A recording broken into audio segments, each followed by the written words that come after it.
Hinamak na manugang. Kabanata 431. Sumiksik siya sa tagiliran ni Alex Dixon at hinawakan ang kamay nito. Nanginginig ang buong katawan niya. Curator Dixon, ikaw ang dakilang TCM ng Sia Country. Taos puso akong humihingi ng paumanhin sa iyo sa ngalan ng lahat ng miyembro ng Street Martin Medical Association, hindi, sa National Clinic at lahat ng TCM na doktor sa Sia Country. TCM ay isang karapat-dapat na kayamanan sa mundo ng balon. Ang Curator Dixon ay makajos na doktor. Nagkagulo ang buong eksena. Ang mga tao ay tila nabaliw, at lahat sila ay sumugod sa gilid ni Alex Dixon. Isang grupo ng mga dayuhang eksperto at ang mga propesor ang tila naturukan ng mga stimulant habang sila ay baliw na nagsisiksikan sa paligid ni Alex Dixon. Nagtipon sila ng lahat ng uri ng papuri sa iba pang wika at bukas palad na ginamit ang mga ito kay Alex Dixon. Niyakap pa ng blonde na babaeng doktor ang leeg ni Alex Dixon na nagniningning ang mga mata. Pinilit niyang may marka ng pulang labi sa mukha ni Alex Dixon at tuwang-tuwang sinabi, Curator Lin, hindi ko alam kung may oras ka ngayong gabi. Gusto kong magkaroon ng candlelight dinner kasama ka. Nagulat ang lahat ng mga reporter. Nagpatuloy sila sa pagkuha ng mga larawan ni Alex Dixon. Nag-flash ang magnesium lamp. Napakaliwanag na hindi man lang maimulat ng mga tao ang kanilang mga mata. Masigla ang buong lecture hall na parang bagong taon. Nakakabingi ang mga hiyawan at palakpakan. Sunod-sunod na pumila sa entablado ang grupo ng mga nagtanong dayuhang doktor, na kanina lang mayabang. Pinangunahan sila ni Chairman Jenny. Siya ay yumuko kay Alex Dixon ng Time Team at sabay-sabay na sinabi sa isang matigas na wikang Chinese. Curator Lin, napakahusay ng iyong mga medikal na kasanayan. Lubos kaming humahanga sa iyo. Ngayon lang kami nabastos sa iyo. Taos puso kaming humihingi ng tawad sa iyo. Patawarin mo kami. Ang Sia Country ay may pinakakahanga-hangang TCM sa mundo, at ang pinakamahusay na doktor sa mundo. Ito ay Curator Lin. Deserve mo ito. Isang hanay ng mga doktor na may gininto ang buhok at asul na mga Caucasian ang yumuko ng 70 degrees sa harap ni Alex Dixon at humingi ng tawad. Sinamantala ng mga reporter ang sandaling ito at pinindot ang shutter button para kumuha ng litrato. Lalo na yung mga reporters from China, lalo silang natuwa. Tuwang-tuwa si Lu Hongjian kaya umagos ang mga luha sa kanyang mukha. Sa isang banda, nabigla siya sa pambihirang kakayahan ni Alex Dixon sa medisina. Sa kabilang banda, naging emosyonal din siya. Noong si Jiang Shuaimang ang direktor ng National Clinic, ang TCM ay hindi pa nakilala ng mundo. Maging ang mga banyagang doktor ay minamaliit ang TCM. Gayunpaman, sa mga kamay ni Alex Dixon, isang grupo ng nag-aaral na internasyonal na gamot sa kanluran ang sumamba kay Alex Dixon, National Clinic, at China TCM. Kung kinuha ni Alex Dixon ang National Clinic ilang taon na ang nakakaraan, ikakalat na niya ang TCM sa buong mundo. Sa gitna ng mga tagay, si Jiang Shuaimang ay parang isang talo ng tandang, ang kanyang mukha ay mapula. Galit na galit siya. Hindi niya alam kung anong paraan ang ginamit nitong si Dixon para buhayin ang patay na kuneho. Maaaring ito ay isang masamang pamamaraan.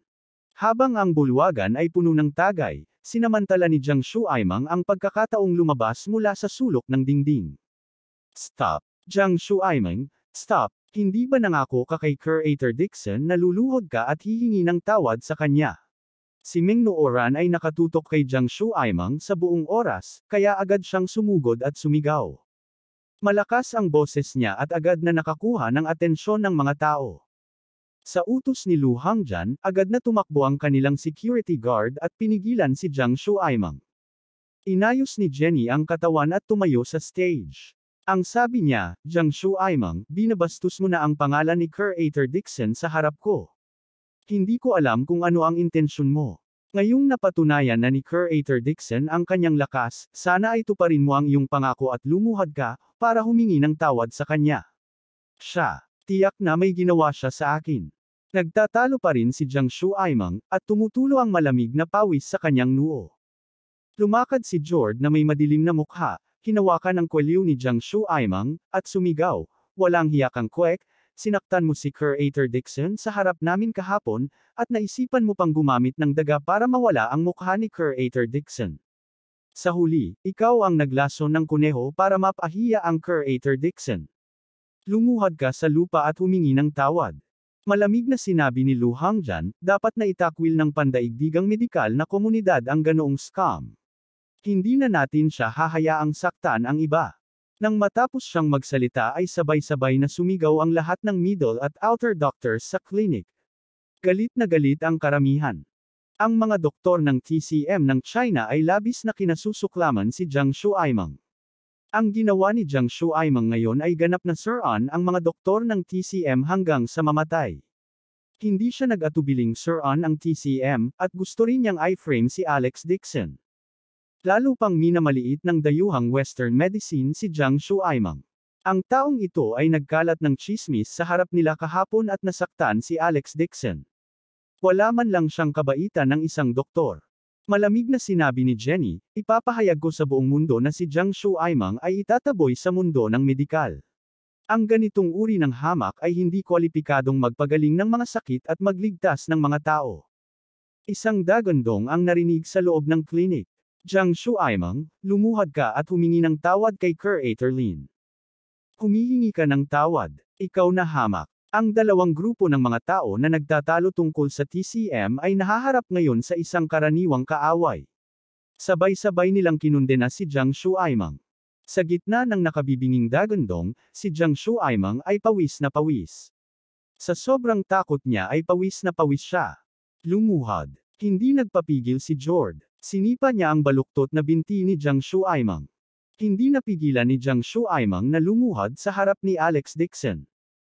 Nanginginig siya at sinabing may malungkot na mukha, Curator Dixon, ako, nagkamali ako. Mapanuksong sinabi ni Meng Nooran, Jiang Shuaimeng, nagkamali ka na naman. Hindi mo alam kung ilang beses kang humingi ng tawad kay Curator Dixon, at kung ilang beses mo kailangang lumuhad. Ako, nagkamali talaga ako. Mapait na iyak ni Jiang Shuaimeng. Kinunan siya ng litrato ng lahat ng mga reporter. Sinadya pa nilang maghanap ng anggulo para kunan ng litrato ang pangit niyang mukha. Alam ni Jiang Shuaimeng na talagang tapos na siya sa pagkakataong ito. Noong nakaraan, ang Jiang family ay nagbabayad pa rin ng pera upang ayusin ang usapin at hindi siya pinahintulutan na isa publiko ang pangit na bagay. Ngayon, lahat ng mga reporter mula sa ibang bansa ay dumating. Ang kanyang pangit na bagay ay kakalat sa buong mundo sa susunod na araw at magiging target ng paghamak ng lahat. Sa pagkakataong ito, tiyak na hindi siya mapapatawad ng Jiang family sa pagkawala ng lahat ng kanilang mukha. Si Jiang Shuaimeng ay ganap na bumagsak sa lupa, ang kanyang mga mata ay walang buhay, at siya ay naging isang tumpok ng puti. Anong kahihiyan? Itanong mo sa kanya na mawala. Galit na umuungal si Lu Hangjan. Ang ilang mga security guard ay mabilis na tumakbo pasulong at kinaladkad si Jiang Shuaimeng palabas ng kanyang kwelyo na parang patay na aso, itinapon siya sa labas ng pinto. Tara na. Malamig na sinulyapan ni Alex Dixon si Jiang Shuaimeng at bumaba ng stage. Curator Lin, teka. Mabilis siyang naabutan ng blonde na babaeng doktor at kinindatan siya. Magiliw niyang sinabi, Nina ang pangalan ko. Nakikiusap ako kay Curator Dixon na gamitin ang mahiwagang acupuncture para gamutin ang aking ina. Pagkatapos ng paggamot, gusto kong imbitahan si Curator Dixon sa aking bahay bilang panauhin. Siya ay may makapal na figure at ang kanyang blonde na buhok ay kumikinang ng maliwanag. Ang kanyang asul na mga mata ay parang mga hiyas, at ang kanyang mga mata ay madamdamin tulad ng apoy. Tinitigan niya si Alex Dixon nang may paghanga at hinawakan pa ang katawan nito. Pakiramdam ni Alex Dixon ay namamanhid ang kanyang anit. Ang dayuhang babae ay kasing hilig ng apoy. Hindi niya lang matanggap. Mabilis na naglakad si Jenny. Nina, you can't be like this. The respected Curator Dixon promised me that he will treat me. At ako, Curator Lin, pakigamot ang sakit ng aking lolo. Pakiusap, Curator Lin, gamutin mo ang sakit ng aking tiyuhin. Sa isang sandali, ang buong lecture hall ay naging isang malaking talagang mabango na lugar upang magpagamot. Pinalibutan ng malaking bilang ng mga dayuhang doktor si Alex Dixon at nakiusap sa kanya na gamutin ang kanyang karamdaman. Nakaawang ang bibig ng grupo ng mga reporter. Ano ang nangyayari? Ang mga Western na doktor na ito ay pawang mga sikat na doktor sa buong mundo, at talagang humingi sila ng paggamot kay Alex Dixon. Ito ay simpleng hindi maisip. Kung ang mga larawang ito ay naipost sa mga dayuhang pahayagan, tiyak na magdudulot ito ng sensasyon. Napapaligiran ng malaking grupo ng mga doktor, kalmado pa rin ang ekspresyon ni Alex Dixon. Mahina niyang sinabi, okay lang kung gusto mong gamutin ang sakit. Maaari kang pumunta sa National Clinic sa Sia Country para magparehistro. Ang mga medikal na kasanayan ng ilang matatandang doktor mula sa National Clinic ay hindi mas mababa kaysa sa akin. Sila ay ganap na may kakayahan ng paggamot nito. Dadalhin ko ang aking ina sa Sia Country sa susunod na buwan. Muling sumulyap si Nina. Ipinulupot niya ang kanyang sapat na mga braso sa kanya at itinutok ang kanyang labi sa mukha ni Alex Dixon. Kabanata 432. Si Alex Dixon ay handa sa pagkakataong ito. Mabilis siyang lumipat sa gilid na may awkward na ekspresyon. Napakaganda nga ng banyagang babaeng ito, may blonde na buhok at asul na mga mata. Ang kanyang figure ay sobrang init, lalo na kapag siya ay napakalaki. Nakasuot din siya ng masikip na t-shirt. Halos mapunit ang tela ng kanyang damit dahilan para dumuygo ang lalaki nang makita siya. Gayunpaman, ang taga-kanlurang ito ay laging gustong kumagat sa kanyang mukha, at maging sa harap ng isang grupo ng mga mamahayag. Kung nakita ito ng kanyang asawa, tiyak na masusunog ang likod bahay. Nang tuluyang isiksik ni Alex Dixon ang sarili sa lecture hall, hindi pa rin kalmado ang kapaligiran sa loob. Ang isang grupo ng mga dayuhang doktor ay parang mga estudyante sa elementarya, na magalang na humihingi ng gabay sa China TCM. Mula ngayon, ang National Clinic ay kakalat sa buong mundo. Wala nang magmamaliit sa China TCM. Gayunpaman, humiling din si Alex Dixon sa mga taong naroroon, umaasa na mas i-promote ang National Clinic at gawin siyang hindi katulad ng isang tao. Pinakamabuting gumamit ng mga mosaic sa mga larawan, dahil ang dahilan ay gusto niyang mag-concentrate sa pag-aaral ng medisina at ayaw niyang maistorbo. Dahil ayaw niyang sumikat, para hindi siya maghinalaan ng kanyang asawa at Helena na nasa malayong lugar sa Jinling kapag nakita siya. Sunod-sunod na nagpadala ng mga imbitasyon at ilang kumpanya ng pharmaceutical. Handa silang magbayad ng malaking halaga, umaasang makipagtulungan kay Alex Dixon, ngunit lahat sila ay tinanggihan niya. Tungkol naman sa repairing ointments na ginamit niya sa rabbit, may ilang dayuhang kumpanya ng parmasyutiko na gustong gumastos ng mahigit 100 milyong foreign currency para bilhin ang formula at nangangakong bibigyan siya ng shares. Isa-isa rin silang tinanggihan ni Alex Dixon. Ang Haicheng Group Company at Jiang's Pharmaceuticals ay nagtutulungan, at ang repairing ointments ay malapit ng ilista. Gagamitin niya ang pagkakataong ito para gumawa ng pangalan, kaya paano niya ibebenta ang gamot sa ibang bansa? Ang yunang ng Yan Capitals na hindi bababa sa 60 milyon ay naipadala pa lang sa Yan Capital. Bago sila makapagsimulang magbenta, kinuha sila ng mga pharmaceutical shops sa bansa at handa ng ibenta pagdating nila. Ang presyo ng repairing ointments ay itinakda sa $500. Kahit na ito ay mas mahal kaysa sa ordinaryong blood-activated clots, ang pangalawang batch ng mga order ay binili din ng mga tao.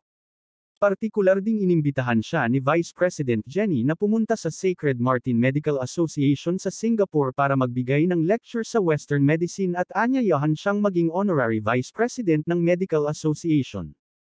Tinanggap ni Alex Dixon ang titulo ng Honorary Vice President, ngunit tinanggap niya ang lecture. Marami pa siyang gagawin sa Yan Capital. Pagkatapos niyang gawin, ang pinakagusto niyang gawin ay bumalik sa Jinling at makipagtalik sa kanyang asawa. Ayaw niyang mag-tour sa ibang bansa para magbigay ng lecture. Direktang pinagsisihan ni Lu Hongjian na tumanggi si Alex Dixon na magbigay ng lecture. Si Street Martin ay isang tanyag na institusyong medikal sa buong mundo. Ang maimbitahan nito na magbigay ng lecture ang pangarap ng mga nangungunang doktor sa mundo. Ang makapagbigay ng lecture minsan ay maituturing na kaluwalhatian ng buhay ng isang doktor. Madaling tinanggihan ni Alex Dixon ang isang sikat na bagay.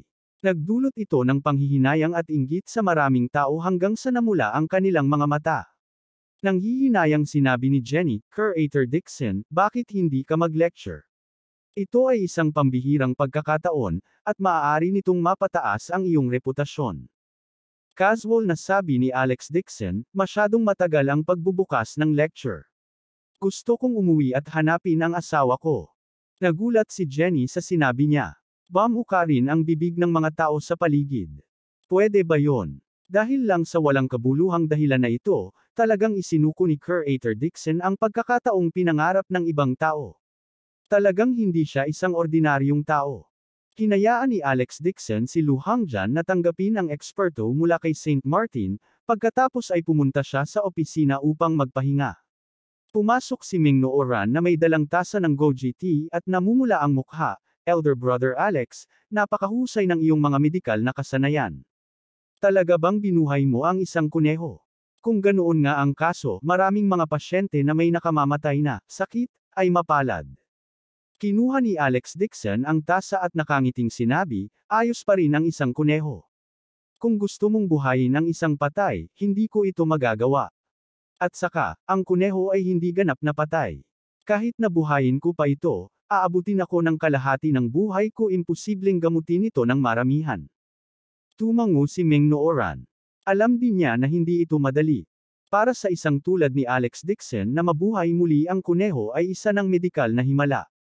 Kuya Alex, marami ka rin sigurong lakas. Ipapamasahe kita, sabi ni Ming Nooran at naglakad papunta sa gilid ni Alex Dixon.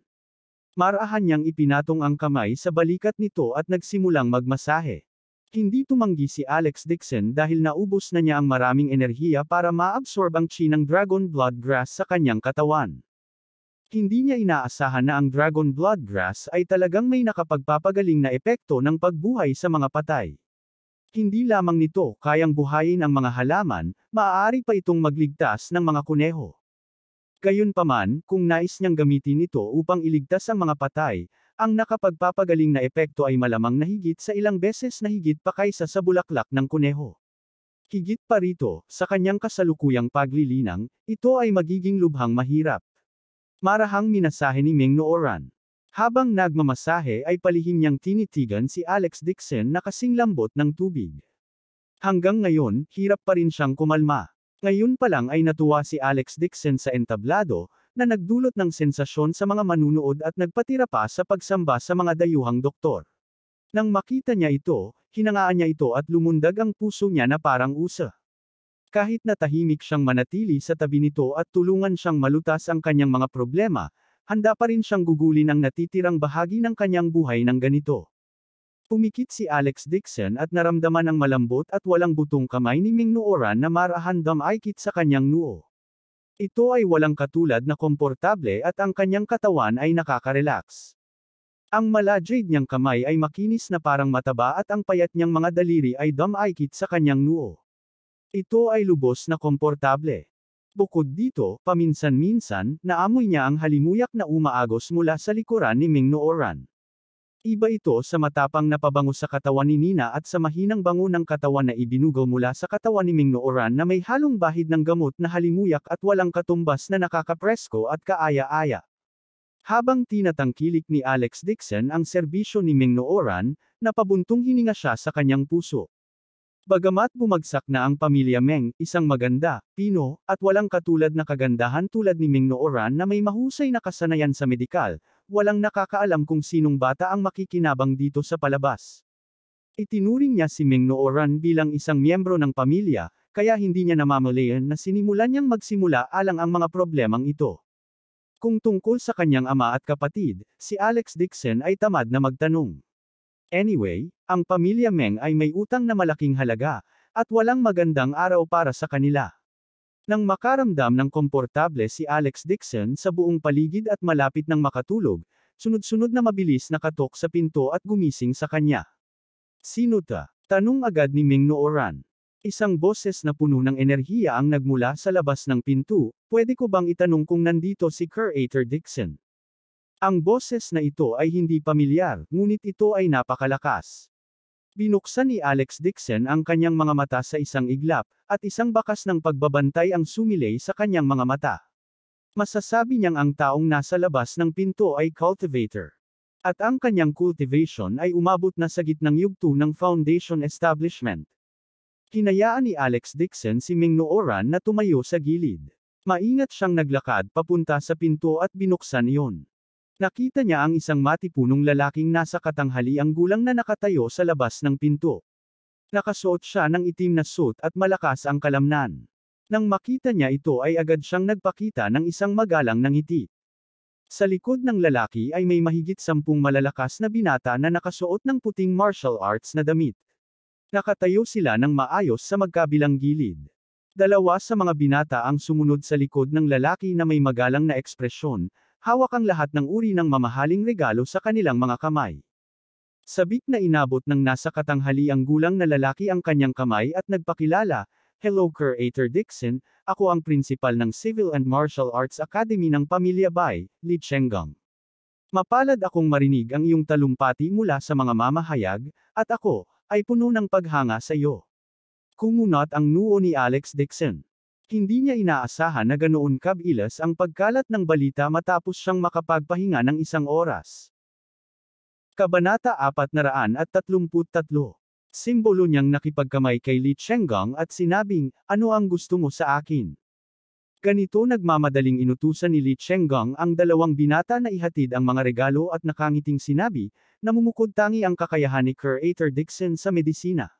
Sa pagkakataong ito, itinaas niya ang prestihiyo ng aking bansa sa harap ng banyagang Western medicine.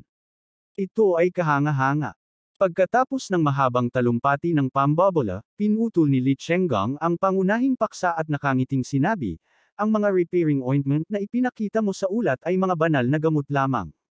Ang aming Martial Arts Academy ay kulang sa ganitong uri ng gamot, umaasa kami para makipagtulungan sa iyo." Sinabi ni Alex Dixon, "Maaari kang pumunta sa lahat ng mga pangunahing parmasya upang malaman ang mga ito, ngunit kailangan mong magmadali, kung hindi ay mawawalan ng stock ang mga produkto. Hindi para bumili ng gamot." Umiti si Li Chenggang at sinabing, "Gusto kong bilhin ang patent para sa Race Eta. Sana ay masuportahan mo ang industriya ng martial arts sa bansa at itaguyod ang prestihiyo ng aking bansa." Pagkasabi niya noon ay agad na nakaramdam ng disgusto si Alex Dixon. Ang mga salitang ito ay mukhang maganda, ngunit sa katunayan, ito ay isang moral na pagkidnap. At gusto pa niyang bilhin ang patent para sa medicinal formula. Hindi ba't gumamit ng iyon na siya lang, si Li Chenggang, ang nagkokontrol sa gamot at hindi pinapayagan ang mga ordinaryong tao na gumamit nito? Agad namang tumanggi si Alex Dixon. "I'm sorry, I don't want to sell the patent. You can go to the pharmacy to buy it. Curator Lin, ibinenta mo lang ang gamot na ito sa halagang 5 milyon.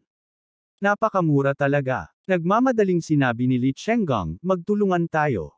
May mga channel ako na maaaring tumaas ang presyo ng repairing ointment sa 5,000 yuan. Maaari tayong kumita mula dito." Bago pa siya matapos, malamig na pinutol siya ni Alex Dixon, "Hindi ko ibinibenta. Nooran, paalisin mo si Principal Lee. Ang kanyang orihinal na intensyon ay hayaan ang mga taong walang pera na makabili ng ganitong uri ng repairing ointment. Ang Dix9N na ito ay talagang gustong kumita mula dito." Natigilan si Li Chenggang at nagmamadaling sumigaw, "Curator Dixon, kailangan mo lang magbigay ng Race Eta. Ako na ang bahala sa mga sangkap at channel. Maaari nating hatiin ito ng 46. Hindi, 37 ay ayos din." Palabasin ang bisita. Hindi pa tapos sa pakikinig si Alex Dixon at naiinip na siya. Anong kalokohan, Principal? Sa huli, isa lang siyang sakam na negosyante. Ang ganitong bagay, karapat-dapat ba siyang maging dean ng Civil and Martial Arts Academy?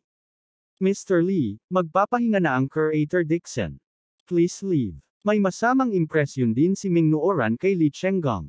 Walang pag-aalinlangan, lumapit siya at padubog na isinara ang pinto. "Mr. Dixon." Hindi natapos ni Chenggang Li ang kanyang pangungusap. Nakasara ang pinto at puno ng alikabok ang kanyang ilong. Puno ng galit ang mukha niya. Mariin niyang ikinuyom ang kanyang mga kamao at naglabasan ang mga ugat sa kanyang noo. Isang TCM na doktor lang talaga ang nang-ahas na maging bastos sa kanya. Sabi ng isang binata sa likod niya sa malalim na boses, "Director Lee, gusto mo bang bagsakan natin ang pinto at kaladkarin nitong si Dixon palabas para turuan siya ng leksyon? Hindi pa ngayon ang oras, maghihintay tayo at tingnan mula ngayon," sabi ni Li Chenggang na may taimtim na mukha, "Tara na." Si Alex Dixon ay nasa limelight ngayon. Kung gumawa siya ng hakbang sa oras na ito, maaari siyang hatulan ng isang grupo ng mga dayuhang doktor. Malayo pa ang mararating. Marami siyang oras para harapin si Alex Dixon. Si Alex Dixon ang unang taong naglakas loob na hawakan ang kanyang pakikipagtulungan at tretuhin siya ng walang pakundangan. Umupo si Alex Dixon sa likod ng mesa at naramdaman ang chi mula kay Chenggong Lee sa pintuan. Ang ganitong uri ng labis na enerhiya na puno ng layunin ng pagpatay ay malinaw na nagpapakita na si Chenggong Lee ay nagalit.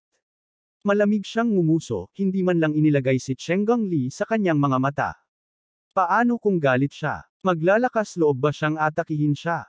Si Lee Chenggong, nasa kalagitnaan pa lamang ng yugto ng Foundation establishment, ay maaaring maging object ng pagsamba sa mata ng mga ordinaryong tao. Gayunpaman, naabot na ni Alex Dixon ang huling yugto ng Foundation establishment. Sa kanyang harapan, mabibitay at bugbugin lamang si Lee Chenggong. Bagamat mayroon lamang isang salita na pagkakaiba sa pagitan ng gitna at huling yugto ng Foundation establishment, ang pagkakaiba sa lakas ay ilang hakbang. Sa mga mata ni Alex Dixon, ang mga ordinaryong tao ay mga langgam, habang si Lee Chenggong ay halos isang maya. Kaya niyang lumaban kahit nakapikit. Si Lee Chenggong, na nasa labas ng pinto, ay hindi kasing lakas ni Alex Dixon.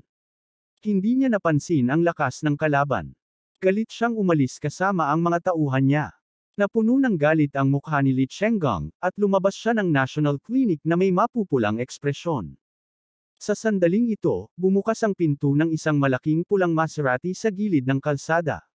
Isang mapang-akit na babae na nakasuot ng malaking pulang masikip na palda ang lumabas ng sasakyan, at nakangiting sabi sa kanya. Dean Lee, nandito ka para makinig sa speech ni Alex Dixon. Nang makita ang babaeng ito, agad na nawala ang walang awa na ekspresyon sa mukha ni Chenggong Lee. Nagbigay siya ng isang mapagpakumbabang ngiti at tinawag, Miss Dixon Rong, bakit malaya kang pumunta? Ang babaeng lumabas ng sasakyan ay si Dixon Rong. Sa likod niya ay si Ku Fei, na nakasuot pa rin ng itim na robe at salaming pang-araw. Nakabihis na siya na parang patay na tao. Magalang na sinabi ni Lee Chenggong, Miss Dixon Rong, nakatanggap ako ng tawag mula sa iyong subordinate. Bibisitahin kita ngayong gabi. Hindi sumagot si Dixon Rong at tumingin sa kanya na may ngiti na hindi ngiti. Ano, may isang tao mula sa National Clinic na naglakas loob na magbigay ng mukha kay Dean Lee mo. Alex Dixon pa rin yan. Nang banggitin ito ni Lee Chenggong, nagalit siya. Sa madilim na mukha, sinabi niya, taos puso kung gustong makatrabaho siya, ngunit hindi niya ako inilagay sa kanyang mga mata. Siya ay mayabang at mayabang. Siya ay talagang nakakainis. Pagkatapos niyang ikwento ang nangyari kanina, ngumisi si Dixon Rong at sinabing, Dean Lee, gusto kong tulungan mo akong harapin ang taong ito. Mayroon tayong karaniwang kaaway. Napakatapang ng Dixon na ito. Talagang naglakas loob siyang galitin ka. Natigilan si Lee Chenggong at galit na sinabi, sa loob ng ilang araw, magdadala ako ng mga tao para turuan siya ng leksyon at hihingi siya ng tawad sa iyo. Kinawayan ni Dixon Rong ang kanyang kamay, hindi siya madaling pakitunguhan, kaya kailangan nating magtulungan. Pagkatapos sabihin niyon, itinuro niya si Ku Fei at ipinakilala, ito ay isang dalubhasa na kilala ko sa ibang bansa. Siya ay namumukod tangi sa martial arts. Matutulungan niya ang iyong Civil and Martial Arts Academy na mag-alaga ng mga tao at madagdagan ang ating lakas bukod dito. Alam ko ang ilang sikat na TCM na doktor na maaaring gumawa ng katulad na gamot para sa repairing ointments na gusto mo. Hindi makapaghintay si Lee Chenggong na magkaroon ng tutulong sa kanya at magbigay sa kanya ng Ku Fei.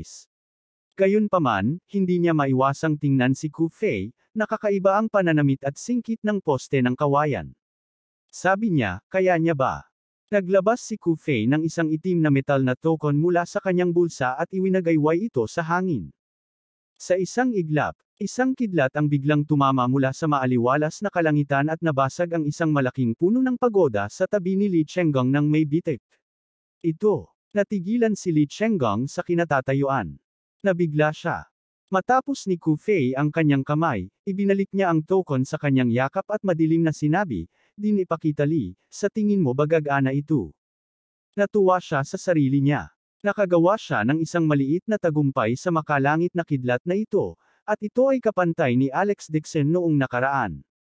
Kung talagang nagkita at nag-away sila, matatalo pa rin si Alex Dixon sa kanyang Thunder Order. Natigilan si Lee Chenggong. Mabilis niyang pinigilan ang mabilis na pagtibok ng puso at nagmamadaling tumango. Nakakamangha. Kanina lang nadulas ang dila ko. Mula ngayon, magtulungan tayo at ipaalam kay Dixon na iyon kung gaano ito kahanga-hanga. Isa rin siyang cultivator, kaya natural na alam niya kung gaano kalakas ang taong maaaring tumawag sa Heaven Thunder. Ang Kufei na ito sa kanyang harapan ay talagang pinigilan ang kanyang chi. Ang kanyang cultivation base ay tiyak na mas mataas kaysa sa kanya. Agad na naramdaman ni Li Chenggang ang paggalang at kaba sa kanyang puso. Umiti si Dixon Rong at sinabing, sige, humanap tayo ng lugar para pag-usapan ito. Babayaran ko ang mga gamit. Kailangan lang magbigay ng lakas tao si Direk Lee. Sinundan siya ni Li Chenggang sa kotse at hindi maiwasang magtanong ng may pagdududa. Miss Dixon Rong, napakabaliw talaga nitong si Alex Dixon. Ikaw ang magiging tagapagmana ng Dixon family, pero talagang pinagalitan ka niya. Malamig na sabi ni Dixon Rong habang nakaupo sa kotse, hindi nagmamadali. Pagkatapos nating alagaan ang ating mga lalaki, magkakaroon ng maraming pagkakataon para kitilin ang buhay ng kanyang pamilya. Hindi malakas ang tunog ng kulog at hindi nagdulot ng anumang kaguluhan sa National Clinic. Gayunpaman, itinaas ni Alex Dixon ang kanyang ulo at nakasimangot na tumingin sa labas ng bintana. Medyo nagulat siya. Hindi niya inaasahan na may isang tao sa Yan Capital na maaaring gumamit ng kaparehong mahika na gaya niya, na tatawag sa Heaven Thunder. Gayunpaman, ang makalangit na kidlat na ito ay masyadong mahina. Sa mga mata niya, para itong larong bata. Malamang, ang taong nagpakawala ng kidlat ay wala ring mataas na cultivation base. Kabanata 434. Kinabukasan, umalis ang Street Martin Medical Association sa Yan Capital. Bago sila umalis, sinubukan ni Vice Chairman Jenny ang kanyang makakaya na imbitahan si Alex Dixon para magbigay ng lecture. Ang blonde na si Nina ay tumingin kay Alex Dixon ng may pag-aatubili at sinabing may pagmamahal, Curator Dixon, huwag kalimutan ang ating candlelight dinner. Isang linya ng mga Western na doktor ang nagdala ng gamot sa kalusugan na ibinigay sa kanila ng National Clinic at sumakay sa eroplano bilang kasiyahan. Maraming doktor pa ang nagpahayag na gusto nilang pumunta sa Yan Capital para talakayin ang TCM kay Curator Dixon. Ang isang bahagi ng mga doktor sa kanluran ay nagpasya na nilang dalhin ang kanilang mga pasyente sa National Clinic upang gamutin ang kanilang mga sakit sa lalong madaling panahon. Tuwang-tuwa din si Jord. Plano niyang dalhin dito ang kanyang anak para ipagamot sa buong buwan. Sinunod ng lahat ng media outlet ang kasunduan kay Alex Dixon at hindi inilantad ang kanyang tunay na imahe. Kahit na ang mga video sa balita ay na-censor. Nagkagulo rin ang mga dayuhang media outlet. Pinilit nilang tawagan ang National Clinic para makapanayam itong misteryosong Curator Dixon, ngunit lahat sila ay pansamantalang tinanggihan ni Lu Hangjan upang hindi masyadong malantad si Alex Dixon. Ang domestic news media ay gumulong at nagplay ng video ng talumpati ni Alex Dixon. Nakita rin ito ni Helena. Ang figurang nagbibigay ng talumpati sa entablado ay mga mosaic, ngunit mas naging pamilyar si Jane Lewis. She couldn't help saying, Mom, parang nakapunta na rin si Alex sa National Clinic. Hindi naman siya pwede, diba? Si Alex Dixon ang asawa niya, kaya pamilyar na siya sa kanya. Kaya nang makita ni Jane Lewis ang figure, naisip niyang si Alex Dixon yon. Sumulyap si Helena sa telebisyon at mabilis na sinabi, ang basurang iyon, paano siya makapagsalita sa isang dayuhan? Ang nasa entablado ay ang direktor ng National Clinic. Siya ay dapat na isang sikat na doktor. Siya, si Alex Dixon, ay hindi kahit na pumasok sa National Clinic. Naghinala si Jane Lewis at sinabing, ngunit nakahanap si Alex ng part-time na trabaho ngayon. Siya ang pansamantalang pharmaceutical sales representative ng Haicheng Group Company at madalas na pumupunta sa National Clinic. Hindi siya pwede. Si Helena ay abala sa pag-iimpake ng kanyang mga bagahe at naiinis na sinabi, kung talagang may kakayahan siya, matagal na tayong mayaman. Napuno na ang sala ng malalaki at maliliit na bag ng mga bagahe. Lumapit din sa pinto ang gumagalaw na team. Nasanay si Helena na tumira sa malalaking villa sa Yan Capital. Sa sandaling bumalik siya sa maliit na antas ng Jinling, agad siyang nakaramdam ng malaking pagkakaiba. Paano magiging karapat-dapat ang sirang bahay na ito sa kanyang buhay? Gusto lang ni Helena na tumira sa villa at gumawa ng gulo sa bahay araw-araw. Talagang hindi kinaya ni Albert Lewes, kaya pumayag na lang siya at lumipat sa malaking villa sa Jinling. Sinabi ni Jane Lewes, "Nay, ipaalam kay Alex ang tungkol sa paglipat sa villa. Huwag mong sabihin sa kanya." Agad na naging alerto si Helena at saka napangiti ng mapagkunwari, may gagawin siya sa Yan Capital. "Lumipat muna tayo sa villa para maglinis. Pagbalik niya, bibigyan natin siya ng surpresa." Natakot siya na hindi pumayag si Alex Dixon, kaya binalak niyang kumilos muna at magulat sa ibang pagkakataon. Ayaw din ni Jane Lewes na magambala si Alex Dixon at walang magawa, "Kung gayon sasabihin ko kay Uncle Lee. Siya nga pala, sabihin mo sa matandang iyon na bawal kang magulat tungkol sa paglipat kay Alex Dixon." Galit na sabi ni Helena, hindi maganda ang matandang ito na nagbabantay sa pinto. "Balang araw ay makakahanap ako ng pagkakataon para tanggalin siya." Tuldok. Yan Capital. Ang unang batch ng repairing ointments ay hindi pa nakalista sa merkado nang sila ay inutusang walang laman. Ang pangalawang batch ng gamot ay kasalukuyang ginagawa sa pabrika ng parmasyutiko ng Haicheng. Ang repairing ointments ay nasusunog. Ang Haicheng Group Company at ang mga kumpanya ng kooperasyon ng Jiang's Pharmaceuticals ay puspusan ding itinayo. Inalis ni Jiang Handong ang isang gusali ng opisina sa mataong distrito ng Jiang's bilang opisina ng kumpanya ng kooperatiba. Ang mga kita ng kasunduan sa pagitan ng dalawang partido ay magiging 28%. Ang Jiang family ay kukuha ng 20% at ang Haicheng Group Company ay kukuha ng 80%. Tungkol naman sa posisyon ng presidente ng joint ventures, natikman ni Jiang Handong ang tamis nito sa pagkakataong ito. Alam niya ang lakas ni Alex Dixon, at gusto niyang kunin niya ang posisyon.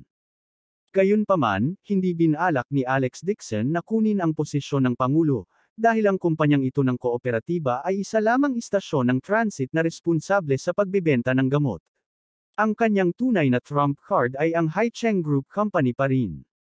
Ibinigay niya ang posisyon ng Pangulo sa Jiang family. Si Jiang Handong ay masyadong mataktika. Nang makitang malapit sa kanya ang kanyang kapatid, hinayaan niya si Jiang Shuili na pamwesto.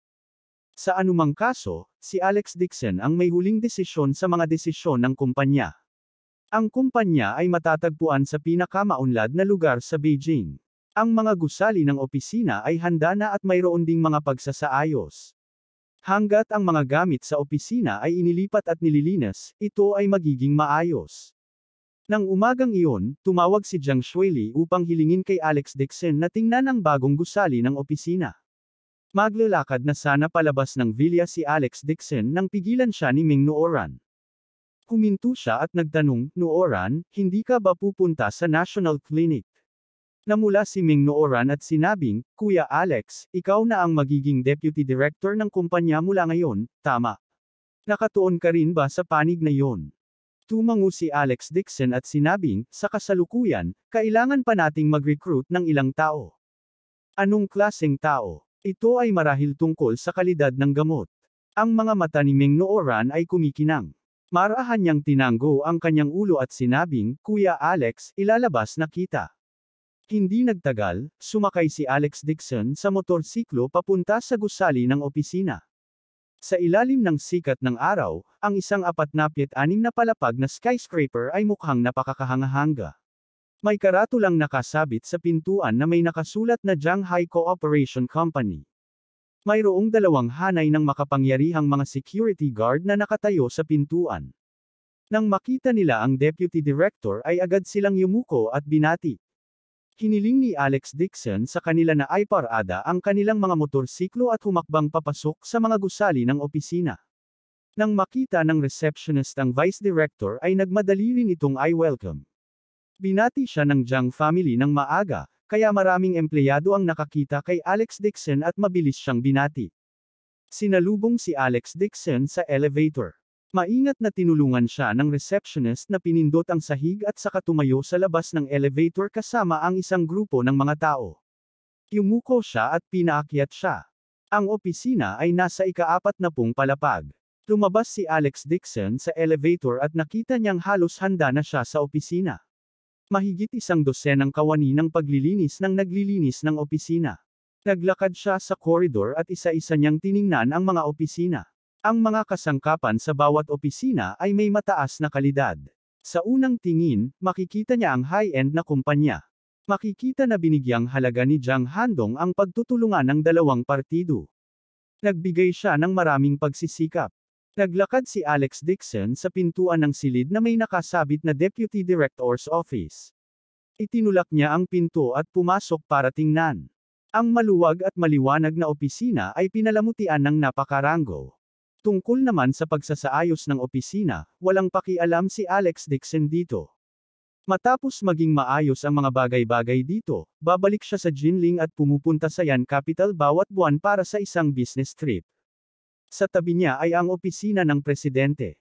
Itutulak na sana ni Alex Dixon ang pinto at papasok nang may narinig siyang nagkakagulo sa likuran niya.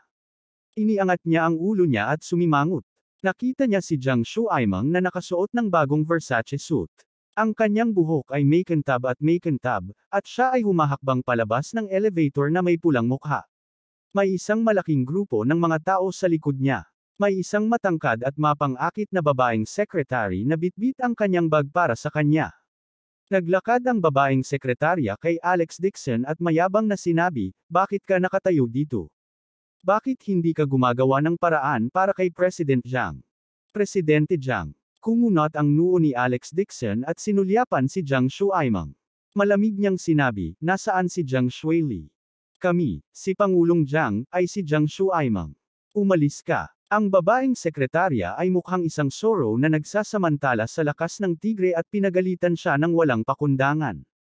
Dumilim ang mukha ni Alex Dixon at sinabi niya, "Presidente mula sa Jianghai Company, hindi ba Jiang Shuili? Paano ito si Jiang Shuaimeng?" Agad na kumunot ang noo ng babaeng sekretarya at napag-alitan, "Saang departamento kakabilang?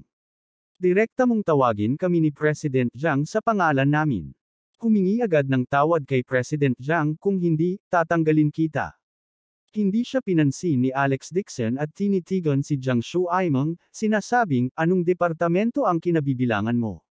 Jiang Shuaimeng, anong nangyayari?" Nagtaas baba si Jiang Shuaimeng at mayabang na naglakad. Nagsimula na siyang magsalita na parang opisyal na pagkabukas niya ng bibig. "Vice President Dixon, simula ngayon, presidente na ako ng kumpanya.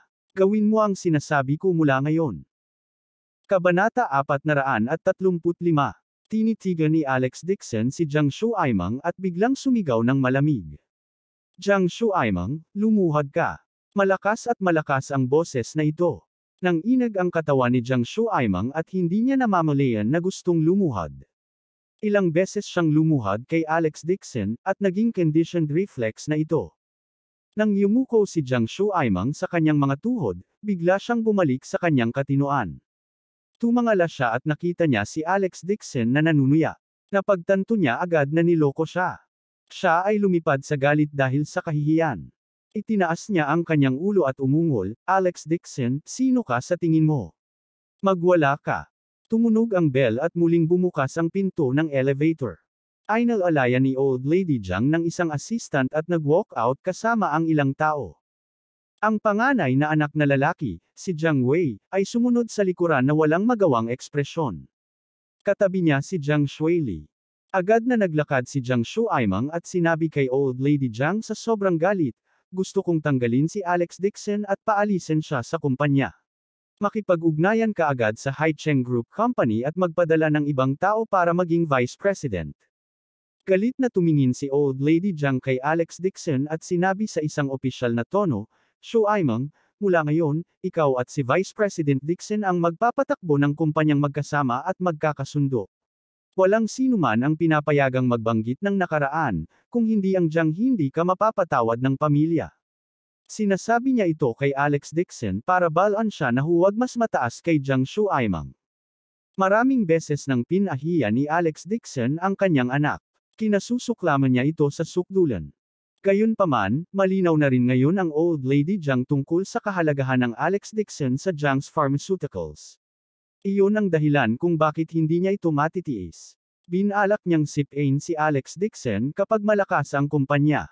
Hindi siya pinansin ni Alex Dixon at nakasimangot na tinanong si Jiang Shuili, "Bakit nandito si Jiang Shuaimeng?"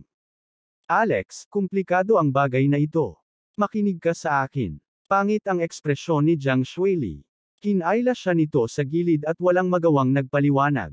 Lumalabas na orihinal na gusto ni Jiang Handong si Jiang Shuili na maging presidente ng kumpanya. Hindi niya inaasahan na makikialam si Old Lady Jiang at sasabihin na ni Alex Dixon ang dahilan ng pagkawala ni Jiang Shuaimang sa kanyang posisyon bilang direktor at nawala ng mukha. Kailangan niyang manatili sa bahay, kaya kinailangan siya ni Jiang Handong na maging presidente ng kumpanya at iligtas ang mukha ng Jiang family.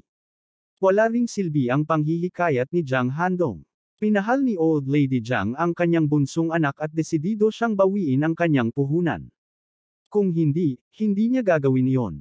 Awkward na sinabi ni Jiang Wei, Mr. Dixon, sorry talaga. Pinilit ni nanay na gawin ito. Siya ay isang anak at walang magawa sa matandang ginang. Mukhang problemado rin si Jiang Shuili. Ibinaba niya ang kanyang ulo at sinabing, Alex, sasabihin ko sa iyo ang tungkol dito, ngunit ako, si fourth uncle, ay tumakbo kaagad dito. Kasalanan ko ang lahat. Hindi ko nakumbinsi ang matandang ginang. Kung gusto mo para palitan ako, pag-alitan mo ako. Mayabang na sinabi ni Old Lady Jiang, Vice Chairman Dixon simula ngayon, ikaw na ang bahala sa pagtulong kay Shuaimang at pamamahala ng kumpanya ng maayos. Mahinang sinabi ni Alex Dixon, si Jiang Shuili lang ang sinasang ayunan ko. Kung hindi, hindi na kailangang pag-usapan iyon.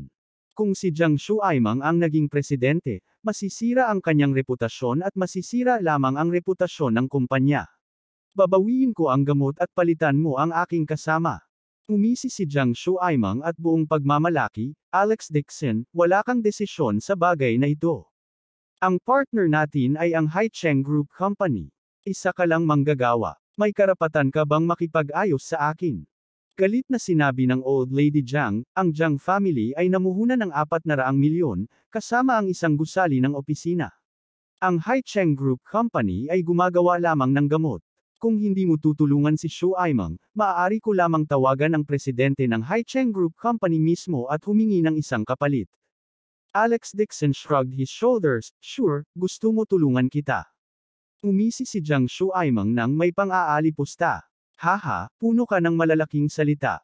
Sa tingin mo ba ay pamilya mo ang Haicheng Group Company? Ikaw ba ang may huling say? Shuaimang, tawagan si President Zhao mula sa Haicheng Group Company. Sigaw ni Old Lady Jiang. Hindi siya naniniwala na isang sales representative lang ng parmasyutiko ay mangangahas na suwayan ang utos ng presidente mula sa Haicheng Group Company. Lola, mawawala ng trabaho si Kuya Alex kapag ginawa mo ito. Nababalisa si Jiang Shuili. Natatakot siyang matanggal sa trabaho ni Alex Dixon, kaya mabilis siyang nagboluntaryo. Inip na itinulak siya ni Jiang Shuaimang at pinagalitan, hindi siya nakikinig sa mga utos ko ngayon at hindi siya tinatrato. Sa darating, sasakay siya sa ulo ko. Kanina pa siya nagpipigil ng galit ng ilang beses siyang lumuhad kay Alex Dixon. Ngayong sa wakas ay nakakuha na siya ng pagkakataon, bilang superior ni Alex Dixon, tiyak na maghihiganti siya sa kanya.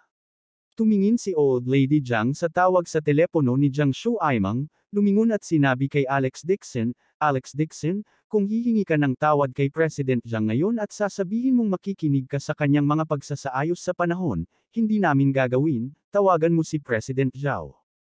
Hindi siya pinansin ni Alex Dixon at gumawa ng please gesture. Pinalibutan ng isang grupo ng mga empleyado ang mga lagusan at iniunat ang kanilang mga ulo. Hindi pa man lang nagbubukas ang kumpanya, nakipag-away na ang presidente sa deputy director. Ang ibang kumpanya ay hindi pa nagkaroon ng ganoong bagay noon.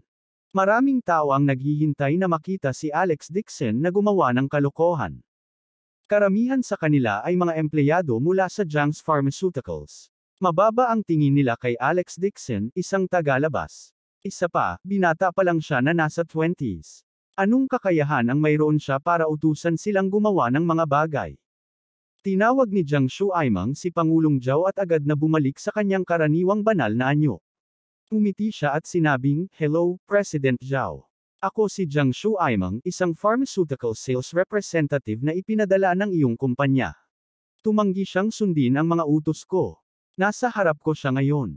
Sana ay mapaalis mo siya at gawin siyang umalis sa kumpanya. Idinagdag niya ang huling dalawang pangungusap upang takutin si Alex Dixon. Sa anumang kaso, sa katayuan ng Jiang family, ang isang maliit na Haicheng Group Company ay hindi man lang maisip sa kanya. Siguradong makikinig sila sa kanyang mga utos. Wala si Alex Dixon. Siya ay isang trabahador lamang. Sinadya pa ni Jiang Shuaimang na i-on ang speaker waiver, gustong ipahiya si Alex Dixon sa harap ng lahat ng empleyado sa kumpanya. May malamig na ngiti sa mukha niya. Hinihintay niya si President Zhao na sigaw ni Alex Dixon sa harap ng lahat at nagalit siya na parang aso. Nang marinig ni Pangulong Zhao, nasa kabilang dulo ng telepono, ang mga salitang ito, natakot siya na halos manlambot ang kanyang mga binti. Ang Jianggay na ito ay talagang tumawag sa kanya at hiniling sa kanya na tanggalin ang amo.